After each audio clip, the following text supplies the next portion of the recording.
What's good, everybody? What's up, man? What's happening? How's everybody doing? How's everybody doing, man? Happy Monday, y'all. Welcome, man. Welcome. I hope everybody's doing great. Just make sure everything is good. My level's good. Cool. All right, man. Thank you, guys. Thank you. And like I said, welcome to another episode of the Jayson Estrera Show, where we talk about basketball, sports, and any other topic that comes our way as accurate as possible. And as always, it's your host, your boy, Jayson Estrera. Now today, this 2024 summer break for the NBA is quite literally the gift that keeps on giving. We now have a beef between Anthony Edwards and Magic Johnson. I never thought I would say anything like that, but here we are. Is this shit on? But like I said, here we are. We will also be talking about the infamous NBA 2K ratings, because they just released the top 10 ratings for current NBA players. So we'll be diving into that. And with some of these names that we see, like a Carmelo Anthony, a DeMarcus Cousins, and a Dwight Howard, we're going to talk a little bit about NBA players and whether or not they've actually been getting blackballed in the NBA. All right, so let me just turn on this fan and we'll get right into it. All right, bam. All right, let's go. So the first topic that we're going to get into for today is we're going to do something non-basketball related real quick. And I don't even think I could pull up the video on this because I think they're very strict when it comes to their content. Where is this fucking where's this photo?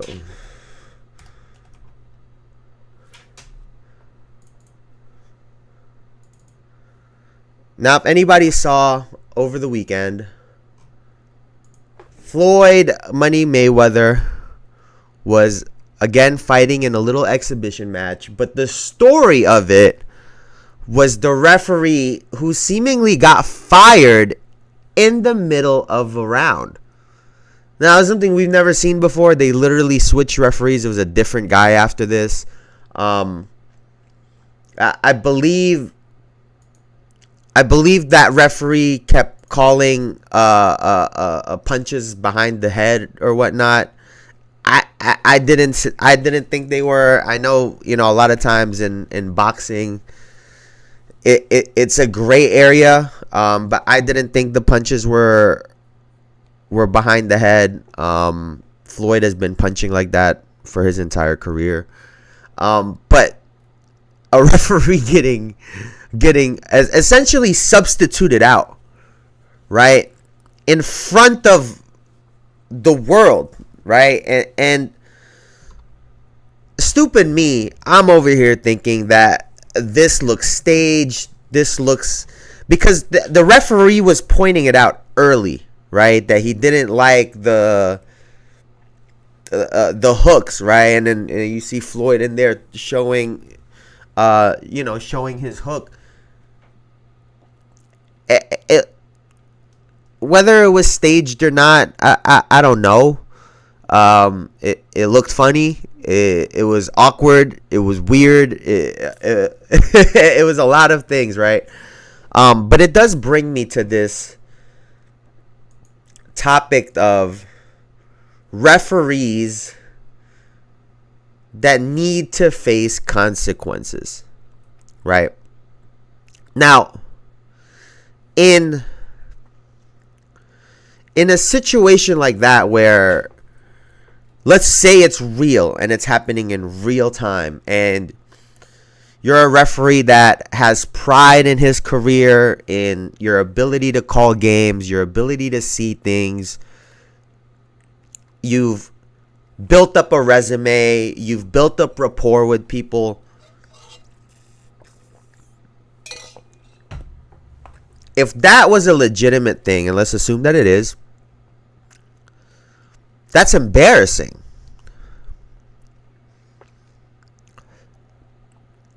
That's embarrassing. So,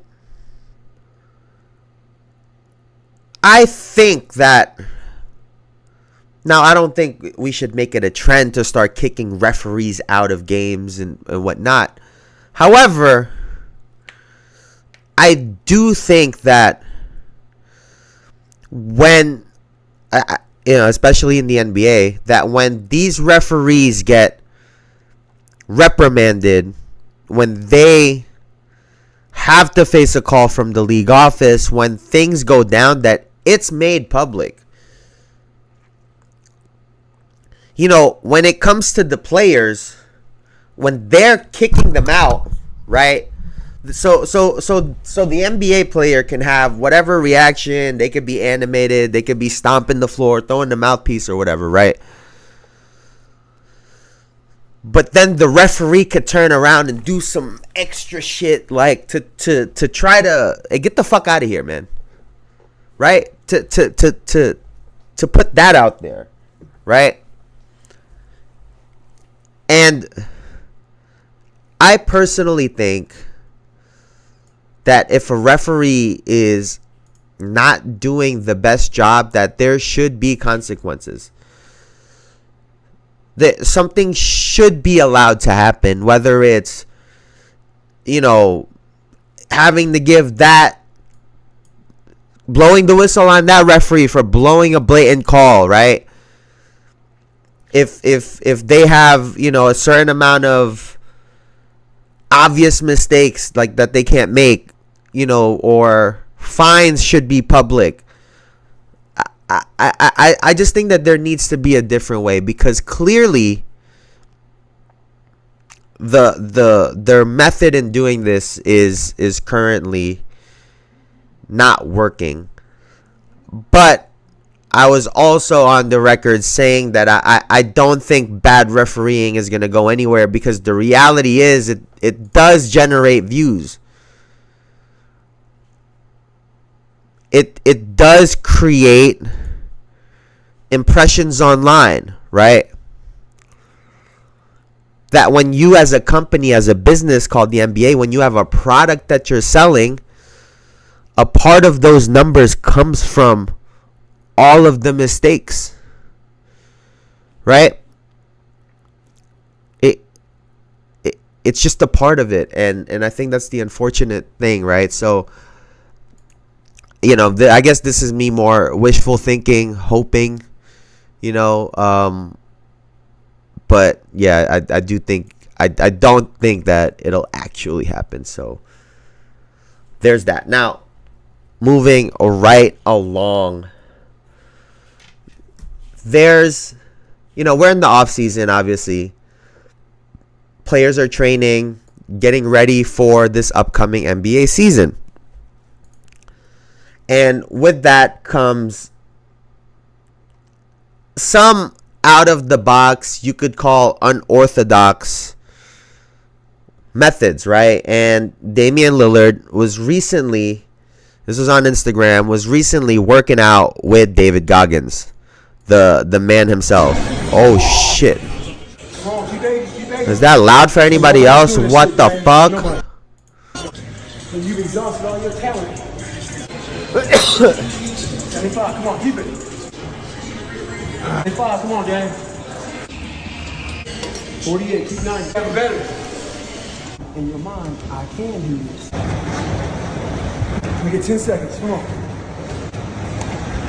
Here.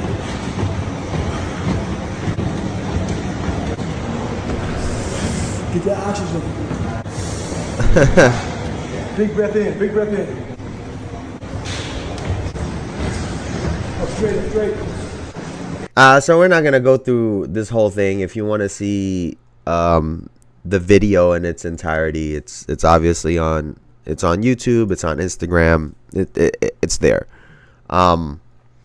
So there was Damian Lillard doing some unorthodox. Oh, actually, I wanted to get to this part. Let's see.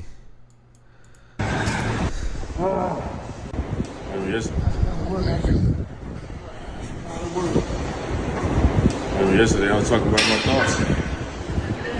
We don't know what I was thinking today. Video right there. What do it mean if it's fucking deep in my head, bro. It was just like, what do it mean if I stop?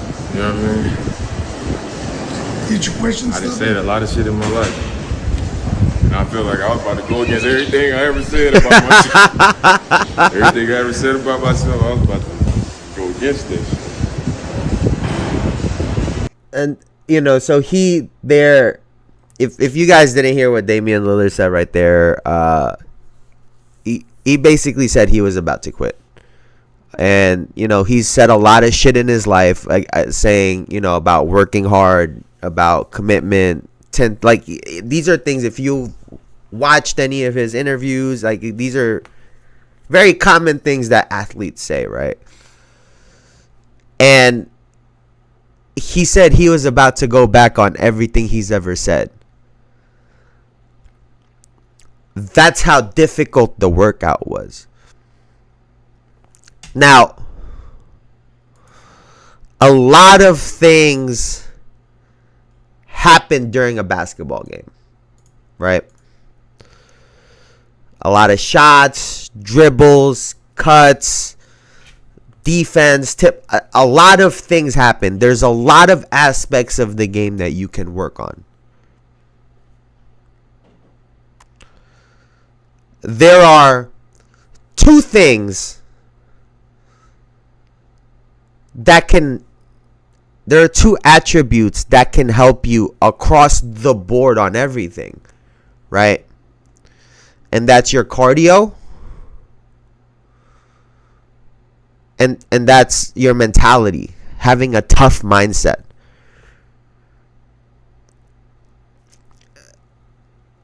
Going to David Goggins, he's not going to teach him how to shoot a basketball.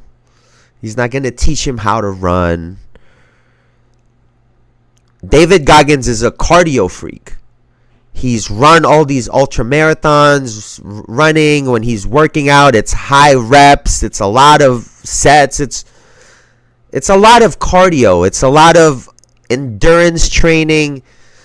And, if you've ever listened to any of his interviews, it's about creating this tough mindset, this this shield for your brain that doesn't accept defeat, that doesn't accept failure, that doesn't accept quitting. That mindset, that cardio, obviously not doing ultra marathons for Damian Lillard, but those two things can go a very long way.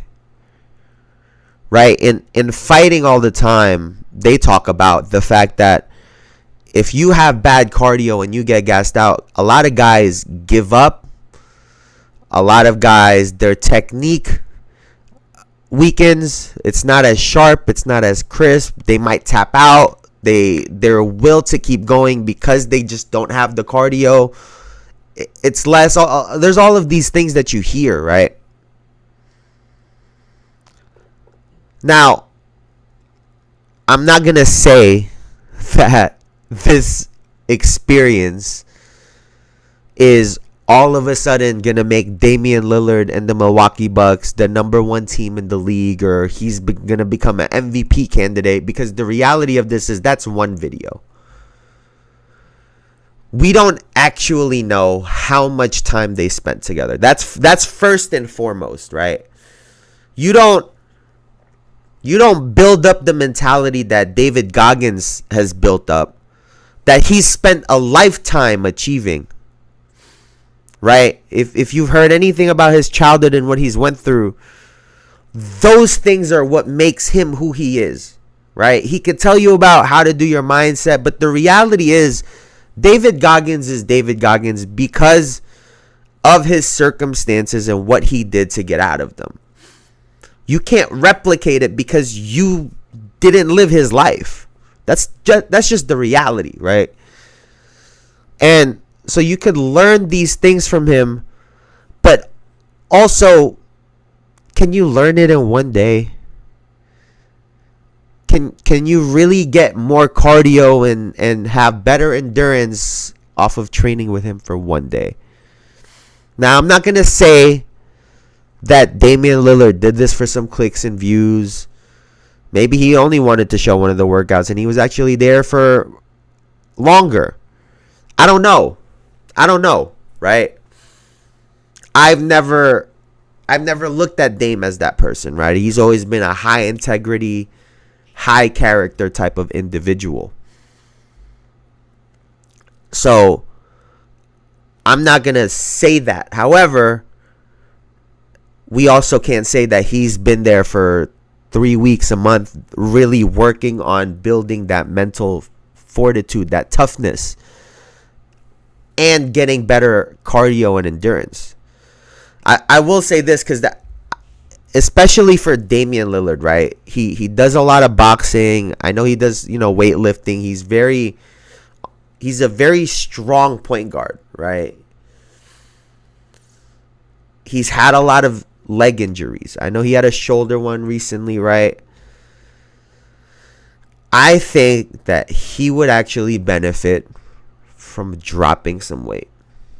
I'm not saying to necessarily just go and do a bunch of cardio and or whatnot, but I do personally think that he can benefit from losing a little bit of weight, getting a little bit more agile, puts a little bit less stress on his joints, right? Maybe he feels a little bit lighter out there, a little bit faster. He has a guy in Giannis now that can attack the paint, right? It's not reliant upon him to be the person to attack the paint and put his body through that. He could really just kind of master this perimeter game even more. And I think if he were to drop a little bit of weight, I think that would help him in that. But that's just one idea that I have. Now, seeing this type of training, right? It leads me to the question of, does unorthodox training work? Because I was talking all about cardio and being mentally tougher, and if you have better cardio and you have the mental toughness in fighting, for example, maybe you could withstand more or whatnot. But Tony Ferguson went to work out with David Goggins and then got fucked up in his next fight. So, I don't know. I don't know how effective that is, right? Basketball is obviously different, but I'm not going to pretend as if, I've seen people do, we've seen, where is it? Jaylen Brown is doing some underwater shit, right? Like, he's doing some underwater, like, here, right? Jaylen Brown was doing some underwater stuff, working out underwater. It's not gonna make the difference on whether you become better or not. That's just the reality of it, right? I'm not gonna say it hurts you, right? But it's not gonna make the difference between becoming a better player or not. That's just the reality, right? I do think having a strong mental fortitude, maybe, I've heard of Gilbert Arenas seeking black ops for, how to get through some things, right? Having a strong mentality, I do think that goes a long way, right? But nothing will compare to training in basketball, getting shots up, practicing your moves, playing the game, watching the game, breaking down the game. Nothing will be able to replace that. Everything else is just an add-on, right? It's like if you're doing ice cream, right? If you're doing ice cream, for example, like, you could add the sprinkles, you could add the chocolate, you could add whatever you want. But if the ice cream or ice cream flavors that you choose don't go well together, or you don't like it, all the toppings aren't going to matter.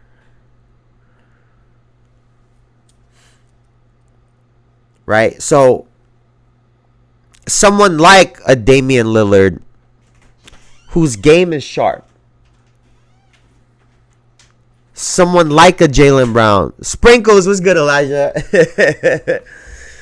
Someone like a Jaylen Brown, his game is also sharp, right? Everything is just add-on. Like I said, it's not gonna all of a sudden make the difference and turn these people into MVP candidate players. That's not what they're meant for, right? People sometimes, you just have to do something different, right? Anyone that's ever gone out there and trained in anything 5 days a week consistently throughout the day, sometimes you just gotta change it up. Sometimes you just gotta do something a little bit different, right?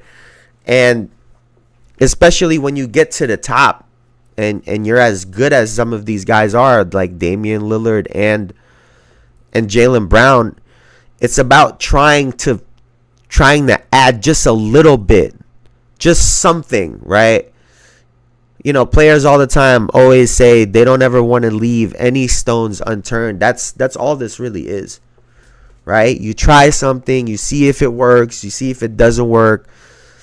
It's not going to all of a sudden, like I said, make or break you, but it could add a little something. And at the end of the day, these little things do make a difference sometimes, right? They can potentially. Now, we're going to get to the main topic right now, because like I said, man, this offseason has been blessing us with obviously the Olympics, but now we're getting all of these quotes. So if you guys remember, Anthony Edwards was, let me see, I don't even think I have it, dog. Anthony Edwards was talking about there's nobody that has skill in in the 90s, basically. And I'm trying to see if I could pull up a photo of it real quick. I don't have a photo of it. All right, so here, let's go to what Magic Johnson had to say. Just said the other day that there really wasn't any skilled players in the NBA back in the day outside of Michael Jordan. That's what he said. Your response to that, Irvin Magic Johnson? Well, you know, I don't never respond to a guy that's never won a championship. There's not nothing to really say. He didn't win a college championship. I don't know if he even won a high school championship. So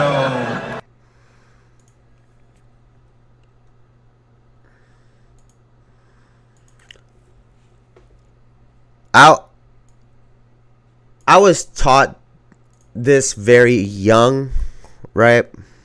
That if someone makes a broad statement, right? If it doesn't apply to you, why are you offended? Now, if anyone remembers, right, and Anthony Edwards said it himself in that very interview, he didn't really watch the game. He didn't really watch the game. And so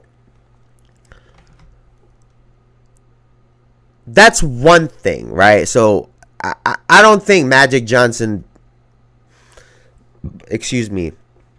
has been watching or paying attention, because you would have known that, right? But second of all,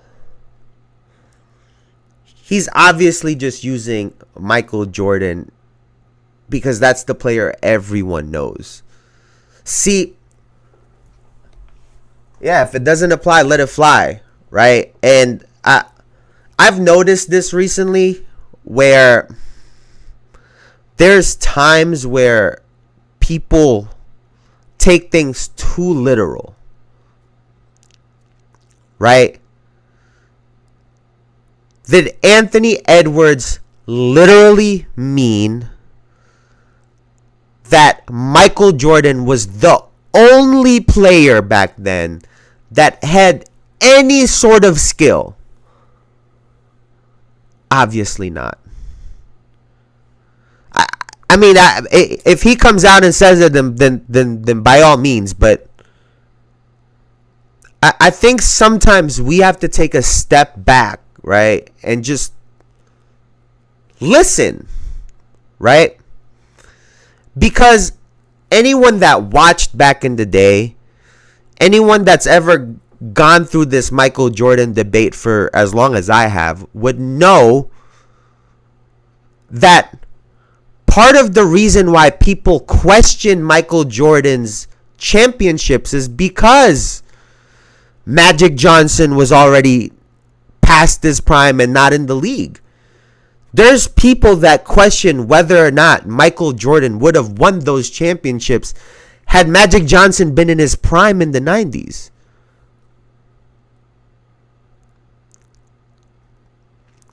I was also talking the other day about the fact that passing is quite possibly the only skill that hasn't evolved in basketball.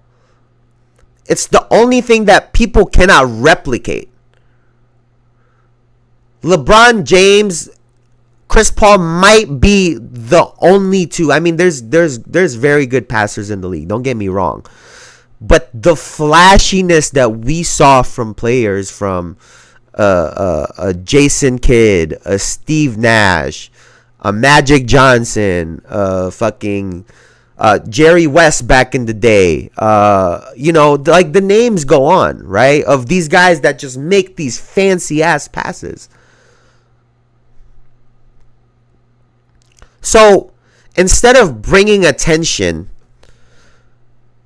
to that aspect of his game and in turn critiquing in an accurate way the current NBA, he decides to make it confrontational. And listen, maybe he felt attacked, and that I get it, right? Like we can all be defensive, right? We're all only human. I mean, we have brought it up recently how Dennis looked as a spin of ball in warm-ups, watching how long it was in the air, etc. Yeah.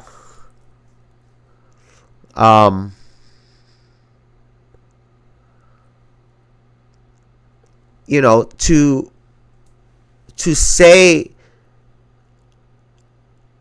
you know, Magic, I just feel like he could have handled that a little differently. Now, I can't tell him what to do. He obviously feels a certain way. He feels like he was being attacked. He obviously feels like it was, you know, partly directed at him.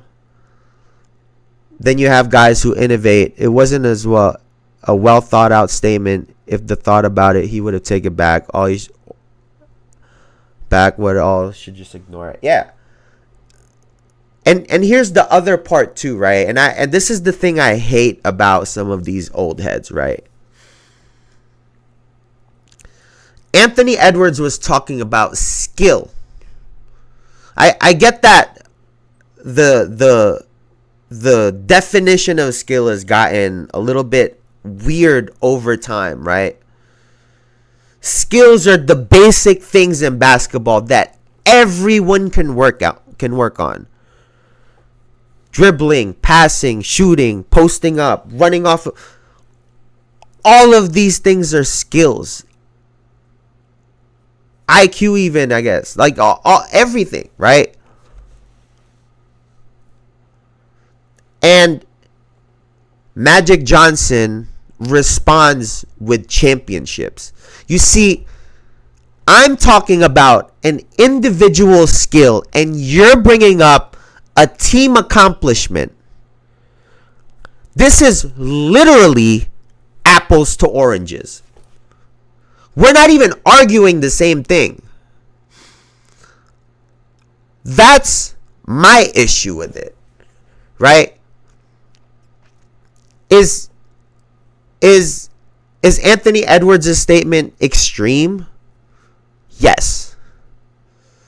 But to hide behind your championships and pretend as if all of the players on every roster in the NBA in the 80s and 90s were all highly skilled players is fucking delusional.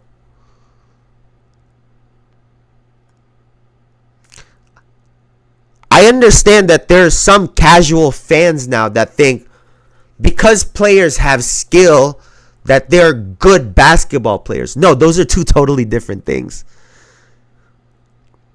Yeah, damn near every player on an NBA roster in 2024, 2025 can dribble the ball, shoot the ball from three. They could do all these dribble moves, step backs, Euro steps.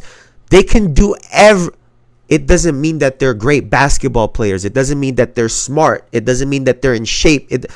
There's more to basketball than skill. So for Magic Johnson to come out in that way and sound as offended as he did, and you hear somebody, oh, those are great points. Motherfucker, you don't get the point. You missing it. You are completely missing it.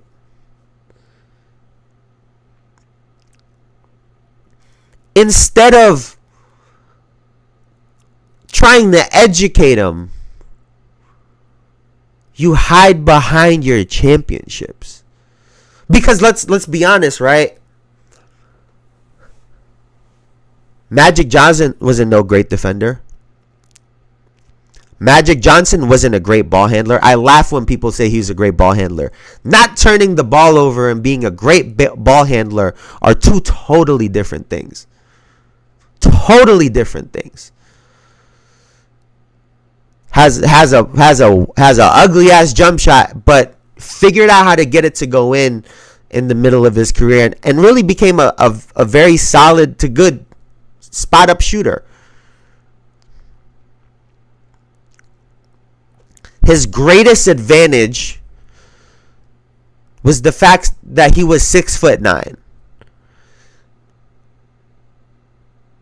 That was his greatest advantage, because he wouldn't have been able to do the things that he was doing if he wasn't that tall. And like I said, there's some people that forget the fact that he had Kareem Abdul-Jabbar.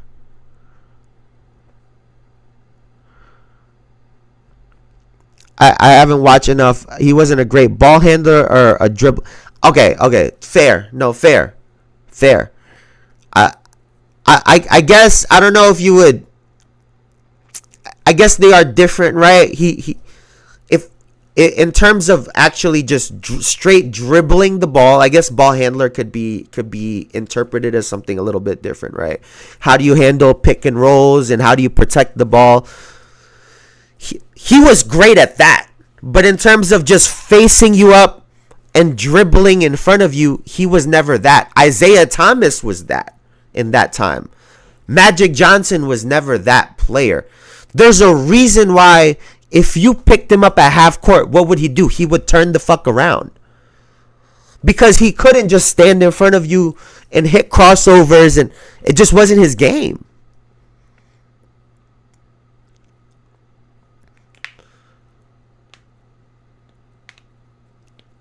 And maybe that's why he felt offended. He feels like, oh, I wasn't this, but dog, you possess something that was fucking amazing. And instead of highlighting that in a conversation about skill, you decide to hide behind your championship.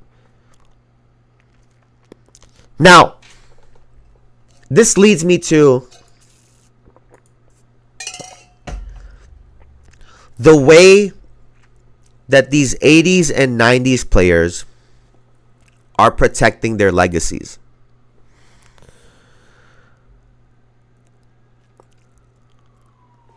I think that some of them... Oh, so he may not be either. I mean, he was great. It just is what it is, right? When you look at these players from back in the day, right? They are in a part of their lives where I think some of them know the truth. Right? I think some of them see 10, 11, 12-year-olds and say, shit, I wasn't moving like that when I was playing. But he should take pride. He was a step to guys like JT, BI, KDS. No, 100%.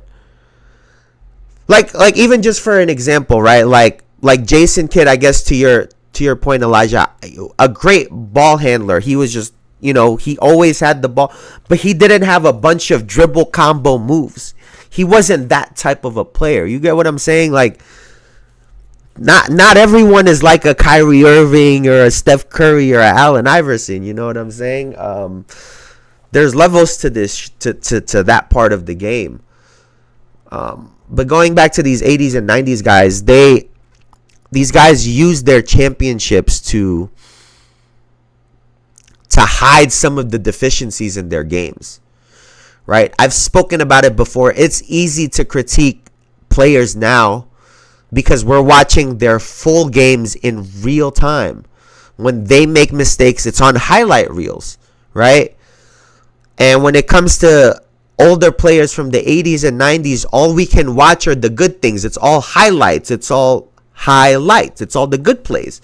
We don't get to see the mistakes that they made when they were being lazy on defense, when they got crossed up. Literally, the only player who gets shown getting crossed up consistently is Michael Jordan, if we're being honest. He's the only one because of the Allen Iverson crossover.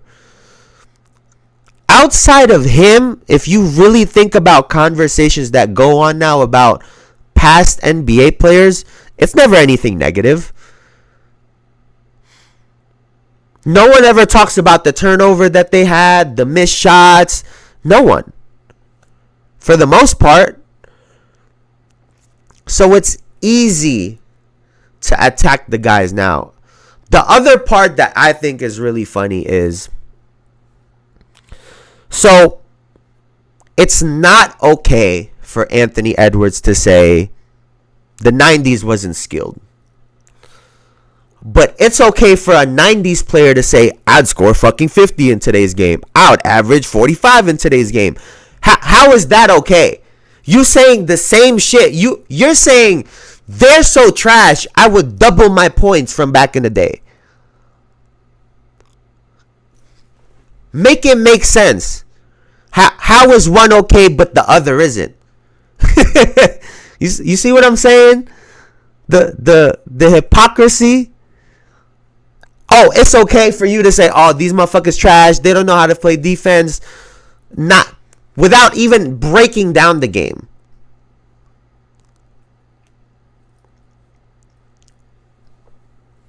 Yes, I've had League Pass for 12 months. 2 months goes back to 11-12 season. Wish I could watch older games, but I've seen a lot of false narratives and uncommon truth. Yeah, facts. And true NBA fans, right? Hoopers understand the fact that great players would translate. Right? Hoopers also understand that even if you took the worst player on the league today, it doesn't necessarily mean that they'll translate in the 80s game just because they could do a bunch of step backs and dribble moves. There are some role players that I think would look like gods back in the day because the game evolves and it advances, but it is what it is. I think there's some role players back then that would have also killed now. But everyone just always wants to act fucking offended. Exactly, and if you get to, like, it's funny, right? Because these 80s and 90s guys are the legends of the game, right? And they walk around as if everyone just has to respect them for being legends or one of the best players ever, when the reality is what? They're not in touch with the younger generation of players anymore. A certain company you have, the tools, KD wouldn't be KD if he wasn't a killer or guys didn't fear him. Yeah, that's facts. You know, what I've seen is the modern players now, they're attached to the Kevin Durant's, Baron Davis, even Gilbert Arenas. Those 80s and 90s players at this point are just very out of touch with the modern player, right? They're not in these gyms seeing these kids in high school, in college, seeing them grow. And I think that's a part of the disconnect, right? When let's say like a Grant Hill who's had the opportunity to see an Anthony Edwards grow. He don't take offense to something that Anthony Edwards say, partly because he's seen him work. He's seen him train in the gym. He respects the work that he put in as a hooper. So he knows that when Anthony Edwards says something, he stand on his word because he put the work in. Yeah, he could be misled. Yeah, he could say the wrong things. The work don't lie. And these 80s and 90s guys who have championships, who are considered legends, they don't realize that in what they're doing, they're discrediting the work that these players put in, whether they're champions or not. And in today's world, I think that we need to start the ability to train, to be consistent, to be disciplined. In a league where all the star players are doing that, yeah, it's hard to win. You see all these guys getting better year in and year out. They deserve credit for that shit still. We don't get to call them champions. That don't mean they're not good or great. But like I said, all these 80s and 90s guys are just on defense, trying to protect their legacies because they feel like it's slipping away. They're seeing these guys and they're saying, oh, fuck it, we can't fuck with these guys. I think that's what the reality of it is. There's certain guys that are able to admit it, and there's other guys that just can't. And that's just what it boils down to. That's just what it boils down to at the end of the day. Now, let's move forward to a little bit of a lighter note. A little bit of a lighter note.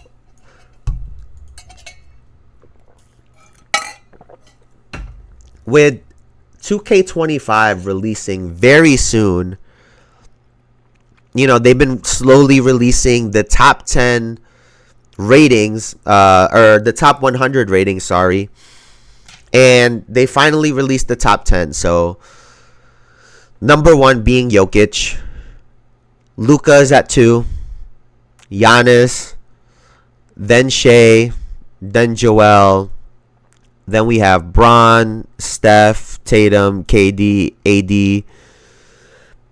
And then Edwards, Booker, Brunson, Mitchell, Brown, Kyrie, Kawhi. Wemby is actually at a 91. You see, this is the funny shit, right? Everybody wants to talk about, you know, the world, the international players. I do think some of these are a little interchangeable. Like, I think Joel could be higher. I think Tatum and Steph could be potentially higher even. But it is what it is, right? You know, everyone always says, "Oh, the top is international," but then they forget that the rest of the up until 20 are all American players. He's stubborn. Motherfuckers being stubborn. Bron and Steph top 3. Yeah.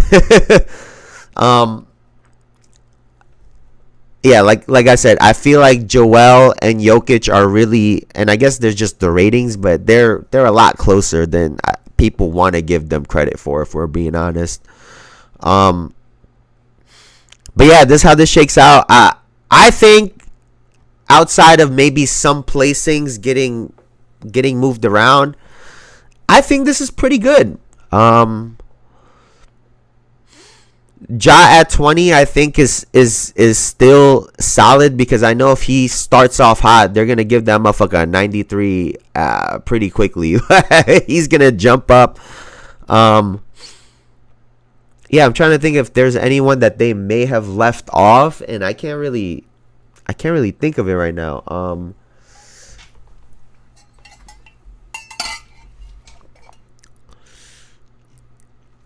Now Jalen Brunson, 93. Scotty, let's see. Let me see.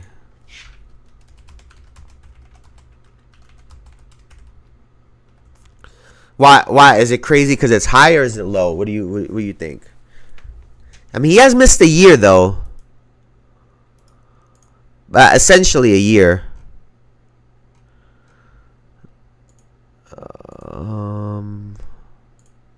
Let's see. Here, we can take a look at this together. Bam, 27 out of 88. Oh, yeah, no, this is 2K. This is 2K rating. No, this is 2K ratings. Everybody been talking about it. Let's see where Scotty Barnes. Scotty Barnes is 47th out of 85 overall. You think that's accurate? He's around Julius Randle, Brandon Ingram, Evan Mobley, DeJounte Murray, Derek White, Cade Cunningham. I actually think that's not, like, if you just look at the number at face value, I think some might think it's a little bit crazy, or maybe high or low, but the company around him, I think, is pretty good. To me, this is the crazy one. Bradley Beal being 52nd overall with that rating is insane. Let me see if I can find the. Let's see, top salaries.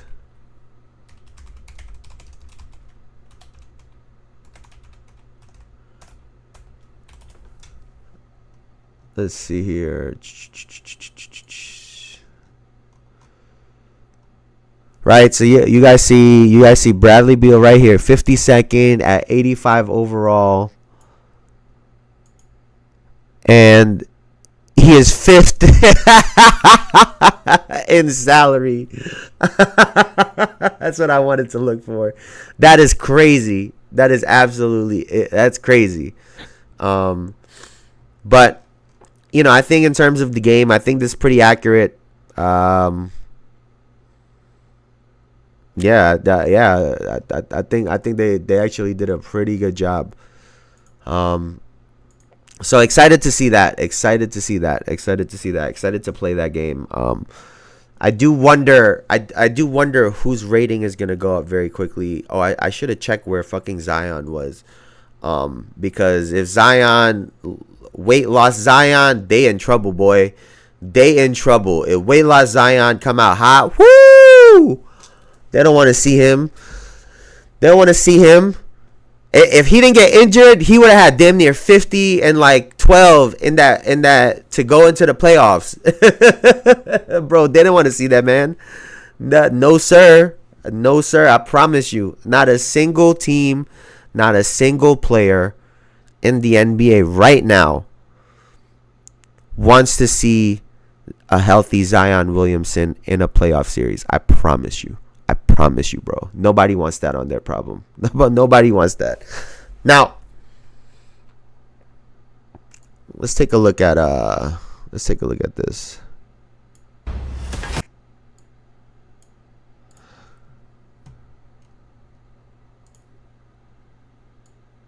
Shit loud as hell. Hey, you know why I'm here. You know I'm here. You know what this is all about. It's the Emirates NBA Cup. So, how does this thing work out? First, we're going through the group play round. That's where all 30 teams get put into 6 groups, 5 teams per group. Each team plays each other one time. These group play games take place every Tuesday and Friday beginning November 12th. At the end of those 4 games, we'll see which teams have the best records in each group. Yep. And those teams, they're moving on to the next round, and that's... I love this. Well, that's where things get even more interesting. Let's see how far we can take them. Yep. Welcome to the quarterfinals. 30 teams started, but only 8 remain. Playing in high-pressured, single elimination games. You know what that means? It means from here on out, if you win, you move on. It's big time. We're so excited. No, we're just trying to get to Vegas. If you lose, You out of there. knocked out. You out of there. The last 4 teams standing go straight to the semifinals. Yep. And we're playing these games right here. Uh-huh. Bright lights Exactly. of Las Vegas. Yep. knows I like Vegas. And they'll be playing for the main prize, being named the Emirates NBA Cup champions. And of course, getting to hoist this baby right here, the cup. That's good. So clear your calendars. Get ready to book your flights to Vegas. This is gonna be and crazy. Keep your eyes on the prize. The Emirates NBA Cup is on its way. Alright, we gotta watch the ending of that, but we're seeing this in action for the 2nd year in a row now, right? And I'm not gonna lie to you. I was very skeptical at first, right? I felt like it ruined the flow of the season, right? The point of the NBA, a part of it is what am I trying to say here? A part of it is the fact that it's a marathon, right? When you're a good team, you have to get wins early. You have to get a good start. But at the same time, you have to try to conserve some energy. You have to play the long game, right? You don't want to get injured. You don't want to get constant nagging injuries or get hurt or whatnot early, because you're trying to constantly build, right? It's this constant build throughout the year, and you're hoping that you just peak at the very end of it, right? that was a part of the NBA season, right? The game within a game. And I felt like adding this little thing in the beginning of the season creates potential for players getting hurt, for, people gassing out early. It would just make it very weird, right? However, after watching those games, they were a lot of fun to watch. They were exciting. It was fun seeing them play for something. And I was very vocal in saying I thought that a part of why they're even having this is because of the massive TV deals that they've signed. So they have to make some money back, right? They have to figure out creative ways to generate more revenue, whether that's filling up more seats, having more sold out games, more views online. This Emirates Cup adds to that, right? This bracket style pool play, all of these elements that are a part of, European sports or esports or whatever it is that you recognize it from. It's fun to watch. It really is. It really is fun to watch. And I think it now creates this beginning versus the end part of the year, right? There are going to be some teams that have good starts, and there's going to be some teams that maybe don't start off the best, but they learn and they grow and they improve the most throughout the year. So at the end of the year, they look very good. We get to see very early on what type of teams we really have in the NBA. And I think that that's pretty cool. And they get to play for something and compete. Guys were going hard. They really were. They were going hard, and that was fun to watch. Now, I will say one thing I would add, and I was reading somewhere that they were playing with this idea already, which would be, 4 groups, right? Or 6 groups. Add one championship team from a different league around the world into pool play, into each pool. Add one, throw one in there. Whatever the best team is from these other leagues, throw them in there. Let's see what happens. Let's see if they even have a chance. I think that would make it very interesting. Because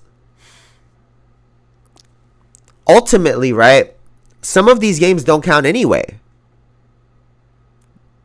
Or is it the finals only that doesn't count? But regardless of the fact, I genuinely think it would make for very, very exciting TV.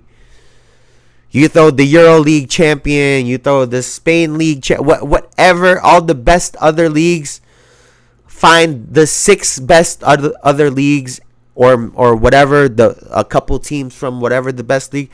Throw them into these pools and see what happens. That's what I think they should do. Give one of them a chance.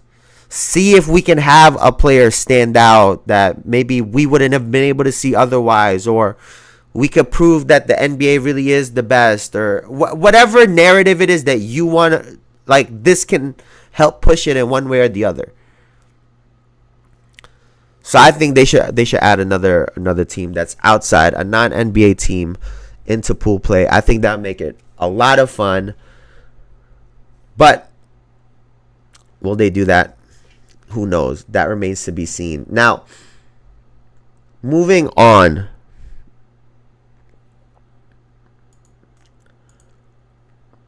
I was watching a video on DeMarcus Cousins because I was watching a lot about his exchange last week with Draymond Green. And Draymond said there's a thin line between having an attitude and playing with passion, right? If you're considered a winner, you're a passionate player. If you're not on a winning team, then you have a bad attitude, right? And he is on the short list of players that I believe have been blackballed in the NBA. DeMarcus Cousins, Carmelo Anthony, and Dwight Howard. And for me, it's very telling when former pros are very outright in speaking about it. They very clearly say, "Oh, I think this player is blackballed," or "I think this player got blackballed," or blah blah blah blah blah. They don't tiptoe around it. They just say it like it is, because they know that a lot of people on our position, right, outside of the NBA, don't understand what that actually means.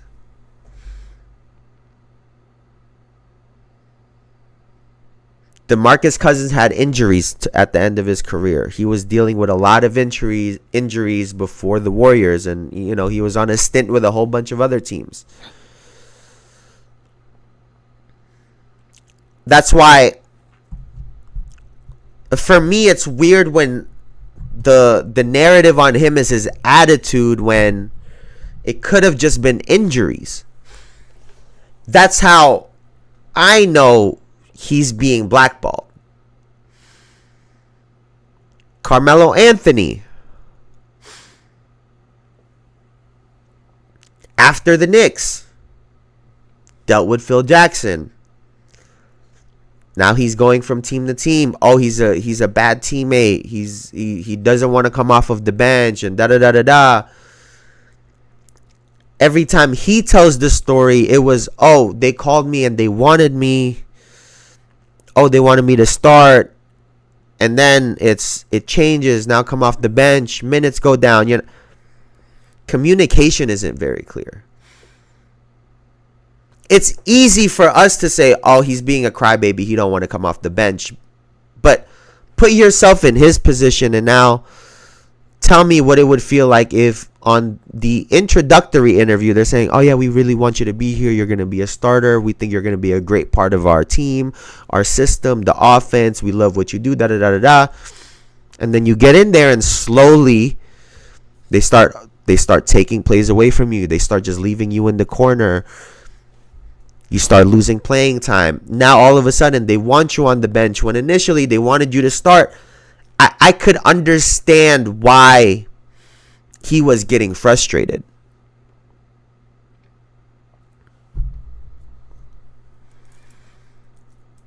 I get it. And people want to constantly point at the fact that, "Oh, well, he's this all-time player. He doesn't want to be a 12th man." Well, yeah, because he's not. But if your conversation with him is, "Hey, we have this star player. We want this person to be the focal point of the offense. We want you to play more of a Team USA role, spot up shooter. You get your spots where you can isolate a couple possessions here and there." You think he's not agreeing to that?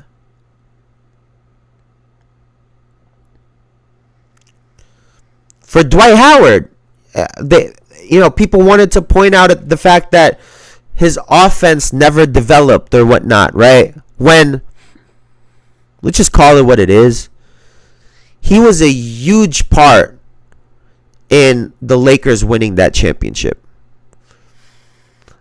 Everyone wants to say, "Oh, he was doing a great job of defending Jokic," which he was. But he allowed Anthony Davis to play his most natural position, which is the 4. I know sometimes it drives me crazy when he stands on the 3-point line and he be doing his shit, but the reality is that's more of his game. That's where he is more comfortable. To pretend like these 3 players can't or couldn't help a roster in the last 5 years it doesn't make sense to me. Melo hasn't played a game since what, like in the bubble or some shit?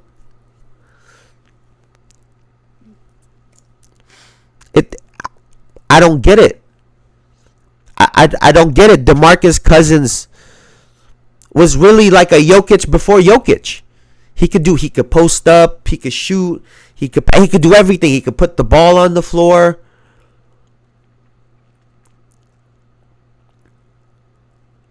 I don't understand it. And a part of it is, I guess in the NBA, right? First impressions mean a lot. Because for all three of those players, the issues started on their first teams. DeMarcus Cousins, it was the Sacramento Kings team. They said he was butting heads with his coach. They said, this, that, and the third was happening. The reality is, we've seen players argue and fight with coaches before. We've seen Dwayne Wade fight with Spoelstra on the bench. It don't always have to lead to one of them getting fired or both parties hating each other. Sometimes it's healthy. Dwight Howard was the same thing. Had a problem with his coach. Melo was the same thing. Had a problem with his coach. You know what ends up happening? Everyone talks about the players being friends. No one ever talks about the coaches being friends. How do you think other coaches, other GMs, how do you think they get word of, this person is a disgruntled player? What do you think happens if I'm constantly calling you and I'm like, this guy's a headache every time. He's always complaining. He's always bitching. He's not coachable, da-da-da-da-da. So now when that player comes in, they don't even know there's already a perception about them. When Cousins, Melo, and Dwight Howard eventually got traded, they don't even realize that there's already a perception about them on these other teams because of the coaches. The same way the players talk about the coaches. But guess who ultimately has the ability to impact your playing time, the way that you play, how you play? The coaching staff does. The general managers can trade you. And so when we see what happened to the later part of their careers when they got quote-unquote blackballed, look no further than the beginning of their careers. A lot of players support their side, right? But when the people that are in power already have an agenda against you, is very difficult to fight. And that's what I think ultimately happened to Carmelo Anthony, Dwight Howard, and DeMarcus Cousins. I mean, goddamn it, Dwight Howard didn't make the top 75 list. He was the best center. he was literally the best center in that era. Didn't make a top 75 list. I don't. It's mind-blowing to me. Now, last thing that we're going to talk about today is the negative connotation that surrounds isolation basketball, right?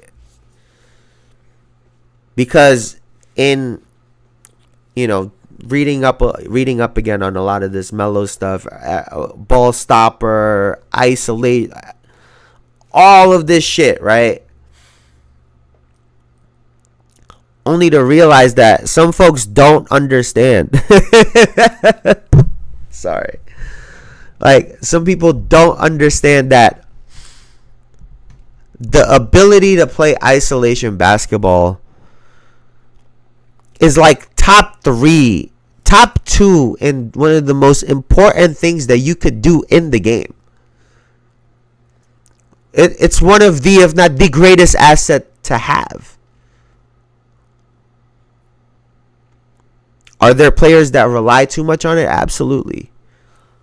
Are there players that take really bad shots because of it? Of course. But to pretend as if isolation players and isolation basketball isn't a massive part of the game, is out of their minds, right? For example, everybody loves Jokic. Everybody loves Jokic. He's unselfish. He has all of these passes. He can score. He's a very skilled player. He can do everything on the floor, right? Do casual fans realize that every time he posts up, that's an isolation play? Every time they run a pick and roll and get a switch and they get a small on Jokic and they throw it to him, that's an isolation play. Every time they do a pick and roll and Murray gets a switch and he likes it, what does he do? Isolates. But no one ever calls that out, right? Everyone forgets that that's still isolation. One of the most popular players in the world, Luka, isolates every fucking possession. Shea, MVP candidate. That's your top 3 in MVP candidates. Shea, for the most part, is an isolation player. So, what is the problem with being an isolation player again? Joel Embiid, you can look at all the best fucking players in the league. They all, to a certain degree, are good to great isolation players.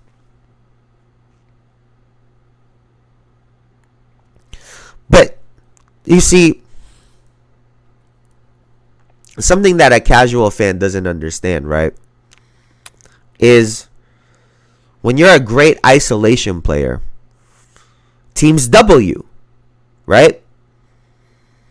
And so when teams double you and they send traps, or when they leave a player at the nail and you're on the wing so you can't do your shit, you then rely on your other teammates to go make some shots. So when you lose and you still had 28-30, they're like, oh, you trash. No, motherfucker, my teammates are trash. I did what I was supposed to do of getting buckets in isolation to draw the defense. These motherfuckers couldn't hit a shot. See, if you played, you would understand that. But if not, oh, he's just hogging the ball. He just that. All of these when you are the only one that was making shots on the floor. Some people don't even notice when guys are scared to take the shot. You ever seen a guy be wide open, wait for the guy? I've seen this before. They be wide open, waiting for the guy to come just so they could fake, start dribbling and kick it to start the rotation. If you don't watch enough basketball, you wouldn't pick up on that. But we want to kill the person that's doing what they do best. And the isolation players relying on the three-point shooter to make their shots. Relying on the slasher to cut and get some layups. That's really what it comes down to. But to pretend as if isolation basketball isn't key to the game. That's why Team USA won. Because they know how to rotate and move guys around so that they can get mismatches. So that when this person catches it here, he's able to attack. He don't have to make 40 dribbles. He can just do 1 or 2 dribbles, get to a shot in an isolation situation and get their bucket. Because the reality is the best players don't lose ones. That's just a fact. They don't lose their ones. But like I said, if you're not watching this constantly, you wouldn't get that. But listen, man, that's enough of me yapping today. I know I've been fucking it was a good welcome back on this beautiful Monday, man. Like I said, they gave me some shit to talk about today. But that's going to do it. Thank you guys for joining me, man. Please like, comment, and subscribe. We're trying to take this to Mars. It still sounds stupid, but, we're trying to take this as far as we can. Thank y'all for joining me, man. Y'all could have been anywhere on the internet, but y'all were here with me. I really appreciate you for that. So thank you for joining me, man. I will see y'all tomorrow. Peace, peace, peace. Have a great rest of y'all day, man. I'll see y'all later, man. Peace. Thank you, guys.